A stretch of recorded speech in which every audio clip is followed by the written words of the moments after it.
Movie की शुरुआत होती है और हम जंगल में एक कपल को देखते हैं जो यहाँ जंगल में बिल्कुल अकेले थे और यहाँ वो दोनों एक दूसरे के साथ इंटीमेट होने के लिए आए थे और वो दोनों रोमांस कर ही रहे थे कि तभी पीछे से एक गाड़ी आकर रुकती है जो जोर जोर से हॉर्न बजाने लगती है और उस गाड़ी में एक औरत बैठी होती है जो असल में एक सीरियल किलर थी।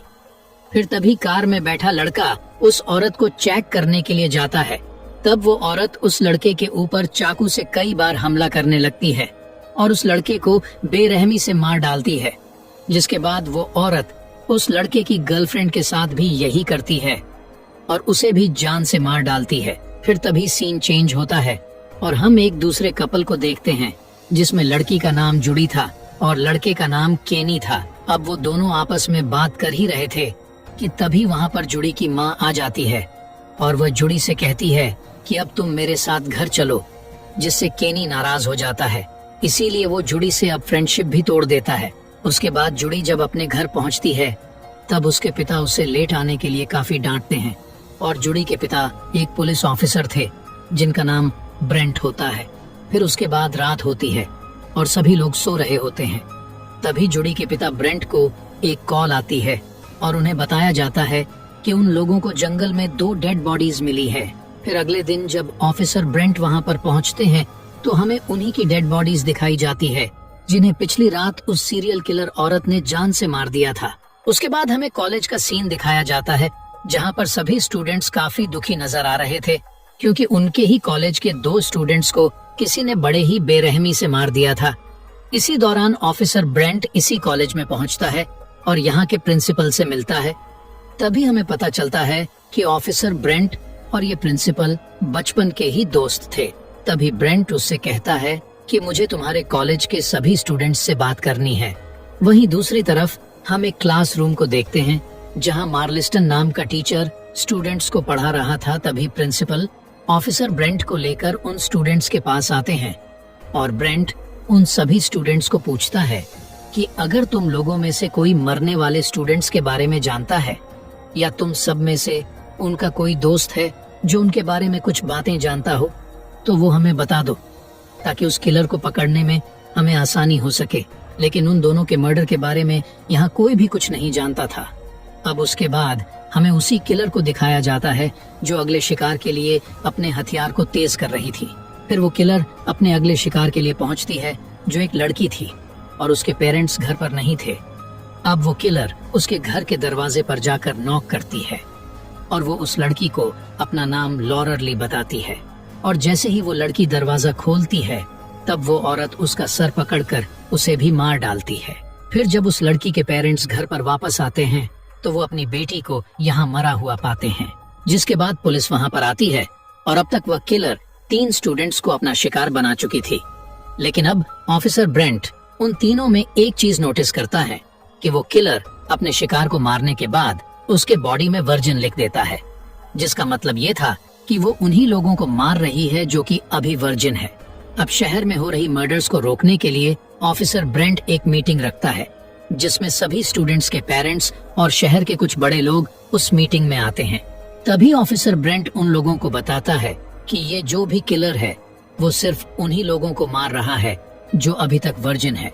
अब ऑफिसर की ये बात सुनकर सभी लोगों को काफी बुरी लगती है क्योंकि वो लोग समझ रहे थे कि अब उनके बच्चों को उस किलर से बचाने के लिए अपवित्र करना होगा, जिसके कारण यहाँ पर लड़ाई शुरू हो जाती है। और वही ये सब होता हुआ जुड़ी और उसका एक दोस्त छुप कर देख रहे थे। तभी जुड़ी का दोस्त उसका फोन लेकर किसी से बात करने के लिए जाता है, लेकिन काफी देर हो जाती है और उसका दोस्त वापस नहीं आता। इसीलिए जुड़ी उसको ढूंढने के लिए जाती है, लेकिन तभी जुड़ी को उसकी लाश मिलती है और उसकी बॉडी पर भी वर्जिन लिखा था। अब इतनी ही देर में वो किलर जुड़ी पर भी हमला कर देती है, लेकिन जुड़ी अपने पिता के सिखाए गए कुछ पैतरों का इस्तेमाल करके उस किलर से बचती है और किसी तरह वहां से निकलकर अपने पिता के पास आ जाती है जो वही मीटिंग कर रहे थे। लेकिन जब जुड़ी के पिता वहां जाकर चेक करते हैं तो तब तक वो किलर वहां से भाग चुकी थी। फिर अगले दिन जुड़ी को पुलिस स्टेशन ले जाकर उस किलर औरत का एक स्केच बनाया जाता है और इस स्केच में जिस औरत को बनाया गया था वो भी दिखने में काफी डरावनी थी। फिर कुछ देर बाद ऑफिसर ब्रेंट कॉलेज के प्रिंसिपल को कॉल करता है और उन्हें बताता है कि मेरी बेटी ने जिस किलर औरत का स्केच बनवाया है वो दिखने में बिल्कुल लॉररली जैसी दिख रही है। तब प्रिंसिपल कहता है कि ऐसा कैसे हो सकता है, क्योंकि लॉररली तो 28 साल पहले ही गायब हो चुकी थी। अब लॉररली कौन है ये हमें आगे पता चलेगा। तब वहीं जुड़ी दूसरे फोन से उन दोनों की सभी बातें सुन लेती है। फिर उसके बाद जुड़ी अपने कॉलेज की लाइब्रेरी में जाकर लॉररली के बारे में इंफॉर्मेशन ढूंढने लगती है, और वो लॉररली के बारे में इंफॉर्मेशन ले ही रही थी कि तभी उसकी माँ वहाँ जाती है। और यहाँ पर जुड़ी की माँ उसको सारी सच्चाई बताने लगती है कि आखिर लॉररली कौन है और वो लोगों को इस तरह क्यों मार रही है। फिर वो बताना शुरू करती है कि आज से 28 साल पहले जंगल में एक लड़की की गाड़ी खराब हो गई थी, और इस बात का फायदा उठाकर कॉलेज के 4 लड़कों ने मिलकर नशे के हालत में उस लड़की का रेप किया था। और ऐसा करने के बाद वो लड़के उस लड़की को वहीं तड़पता हुआ छोड़कर वहां से चले गए थे। उसके बाद जब लॉररली ने उनकी कंप्लेन की तो उसकी बात को सुना ही नहीं गया, क्योंकि लॉररली का इस दुनिया में कोई भी नहीं था और उसका सिर्फ एक लौटा बेटा था, और लॉररली का किसी ने भी साथ नहीं दिया था। इसीलिए वह इस जगह को छोड़कर चली गई थी। और आज 28 साल बीत गए हैं, लेकिन कुछ भी पता नहीं चला है कि वह कहाँ चली गई थी। पर अब मुझे लगता है कि वह शायद अपना बदला लेने के लिए वापस आ गई है, और इसीलिए वो सब लोगों को मार रही है।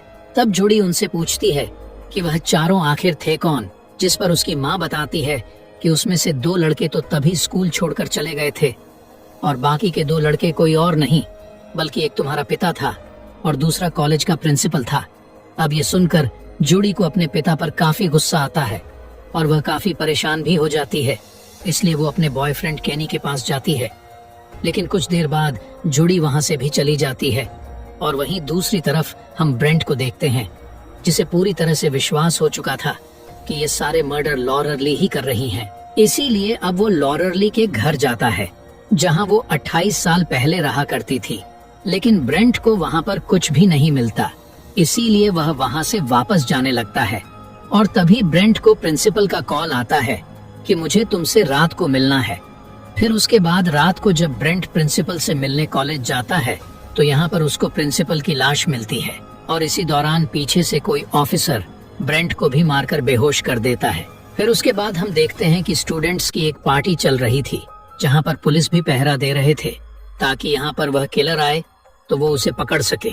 और अब उस पार्टी में जुड़ी का बॉयफ्रेंड भी होता है, लेकिन वह जुड़ी को यहाँ ना पाकर उसको ढूंढने के लिए चला जाता है। वहीं दूसरी तरफ जुड़ी प्रोफेसर मार्लिस्टन के साथ होती है, क्योंकि जुड़ी का उनसे रिश्ता काफी अच्छा था।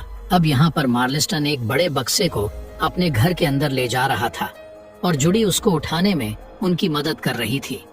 लेकिन तभी वो देखती है कि इस बक्से में कोई और नहीं बल्कि खुद उसके पिता थे, जिन्हें मार्लिस्टन ने बेहोश करके इस बक्से में डाल दिया था। अब ये सब देखकर ये बात साफ हो जाती है कि किलर लॉररली नहीं बल्कि प्रोफेसर मार्लिस्टन है। अब मार्लिस्टन जुड़ी को भी मारकर बेहोश कर देता है और उन दोनों को अपने बेसमेंट में ले जाकर बांध देता है। अब मार्लिस्टन ऑफिसर ब्रेंट से लॉररली के साथ हुए उस इंसिडेंट के बारे में पूछता है। तभी ऑफिसर ब्रेंट अपने गुनाहों को कबूल करता है और मार्लिस्टन से पूछता है कि तुम असल में कौन हो, जिस पर मार्लिस्टन बताता है कि मैं उसी लॉररली का बेटा हूँ जिसका तुमने 28 साल पहले रेप किया था। और साथ ही वो बताता है कि मैं इसलिए इस जगह पर वापस आया था ताकि मैं तुम लोगों से अपनी माँ का बदला ले सकूं, और इसीलिए वो यहाँ पर सिर्फ वर्जिन लोगों को ही मार रहा था ताकि उन्हें भी पता चले कि अगर किसी के साथ बुरा किया जाए तो उसका अंजाम क्या हो सकता है। अब वो ये सब बता ही रहा होता है कि तभी जुड़ी का बॉयफ्रेंड उसको ढूंढते हुए वहाँ पर आ जाता है। लेकिन अब यहाँ मार्लिस्टन केनी को एक चाकू दिखाकर यहाँ से जाने के लिए कहता है, लेकिन तभी केनी उसको मुक्का मारकर घर के अंदर जाता है और दरवाजा अंदर से बंद कर लेता है। अब केनी को बेसमेंट से कुछ आवाजें आ रही थी, इसलिए वो बेसमेंट में पहुंचता है और यहाँ वो जुड़ी और उसके पिता को बंधा हुआ पाकर उन्हें आजाद कर देता है। और वहीं मार्लिस्टन भी दरवाजों को कुल्हाड़ी से तोड़कर अंदर आता है और जुड़ी के पिता को जान से मार डालता है, जिसे देखकर जुड़ी काफी गुस्सा और दुखी होती है। और अब वो अपने पिता को इस हालत में छोड़कर नहीं जाना चाहती थी, लेकिन केनी उसको किसी तरह यहाँ से ले जाता है। अब मार्लिस्टन एक कुल्हाड़ी लेकर उन दोनों का पीछा करने लगता है और रास्ते में वो दोनों एक ऑफिसर से मदद मांगते हैं। लेकिन तभी पीछे से मार्लिस्टन उस ऑफिसर को भी मार डालता है।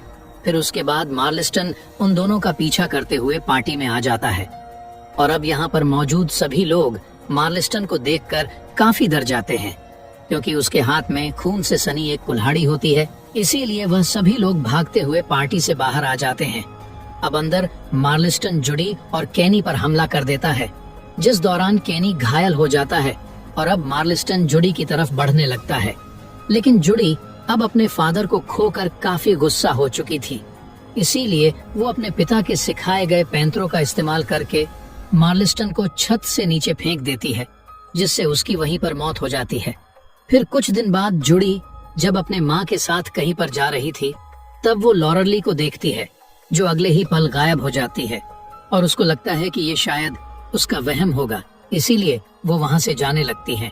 और इसी के साथ ये मूवी यहीं पर खत्म हो जाती है।